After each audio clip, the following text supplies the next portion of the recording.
Dyeing a wooden bead like a professional is very easy if you have the right techniques. Stay tuned and I will show you multiple ways on how you can dye your wooden beads or your wooden beads dupe. For the best creative DIY, fashion, home improvement content, subscribe to my channel and hit the bell to be notified when I upload a new video every Tuesday. I have a Facebook page that is dedicated to DIY craft, home improvements, and fashion that you're able to join. Now it's your turn.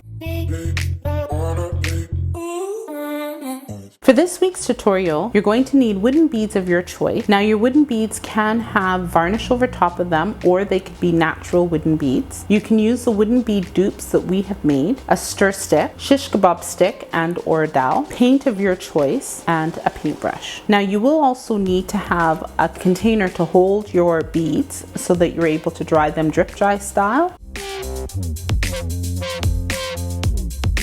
In today's tutorial, we will learn how to dye wood beads or how to paint wood beads that no one will know that you did yourself. By learning how to dye wooden beads, you can also learn how to make colored farmhouse wood bead garlands for your home decor. I will show you how to add texture to your wooden beads to make them as unique as your home. One of the easiest ways to paint wooden beads or how to dye wooden beads is to drip dry jewelry style.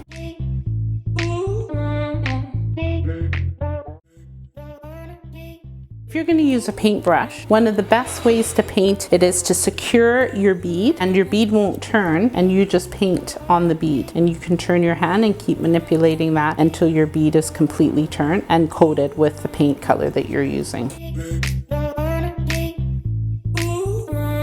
Now if you're going to be using a wooden bead that has the varnish or just that little shine on it, you're going to need to just scuff it up a little bit and just use some sandpaper. That's just going to help your paint to take. If you want to paint your dupe so it's a neutral color and you want to change the color, what I would do is make my dupe the same size as my stir stick so that when I line up all my beads, they're not moving and I can just paint it in one shot. Be much more efficient for you. Now if you want to have colored beads, color the clay or the dough when you're making it. You can do a generic color and then add the color that you desire in and keep folding it in. Work it in until the dough or the clay becomes the solid color you're looking for. If you want to shake your beads in paint, what I would do is put paint in a cup, dilute it with some water, shake it around until you get the color that you want. Now remember, you will repeat this until it's a desired color that you want. If you're going to use an egg carton or a box, what you want to do for your dowel, you want to be able to hold your dowel in so it doesn't roll anywhere. Take your scissors and you're going to snip the side and the opposite side, and then you're going to be able to hold your dowel or whatever rod you're using, whether it be a wire, and that's just to ensure that this doesn't roll anywhere and also that you're able to roll it later on. Did you know that dyeing a wooden bead or even the dupe would be this easy? Comment down below if this encourages you to get fancy. We're going to drip dry it. So what we're going to do is we're going to hook this in like I showed you, like have a run through it. Make sure that your beads never touch. Okay, when your beads touch, that means that you're going to have a lack of paint color there. And then you're going to pour paint over top. If I'm going to do this, I would not use the crate the way I'm using it. You want to be able to save that paint. I'm just demonstrating it to you guys, and then just keep turning it and the paint will go all over. If you're going to do the drip dry style, make sure that your skewer is the same size as your bead so that you're able to turn it all at the same time and the bead isn't just wailing around, because what you want to do is make sure that all that excess color is right on your bead.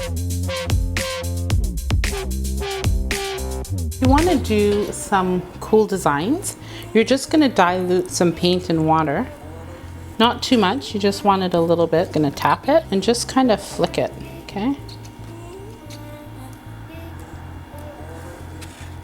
And you have to be mindful when you're doing your texture. Test it out first, outside on paper, so you see how to actually get it so that it looks like a little dot, opposed to a big, huge clunk of paint. And you can do that all over your bead. The other thing that you can do is just jazz it up a little bit, add some glitter to it, especially when the paint is wet.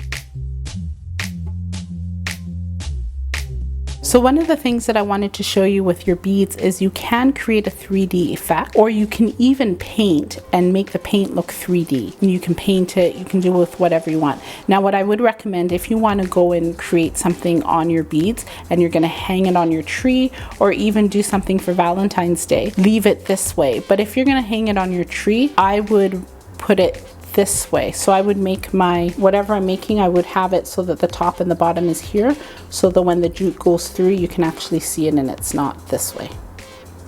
Now that you know how to dye a wooden bead like a professional, I have written a 5-page designing platform guidelines for you to help you take things from paper and out of your head and onto a digital platform. Also, if you want to join a community of like-minded people like yourself, I will be launching my secret Facebook group coming in this new year. We will be sharing our DIY creative crafts, fashion, and home improvements projects. Check out these videos next on how to make your own salt dough and also how to make your own wooden bead dupe. Now be sure to check out my next video on how to make an initial wreath. If you like this video, be sure to hit the like button and also subscribe to my channel and share it with your family and friends.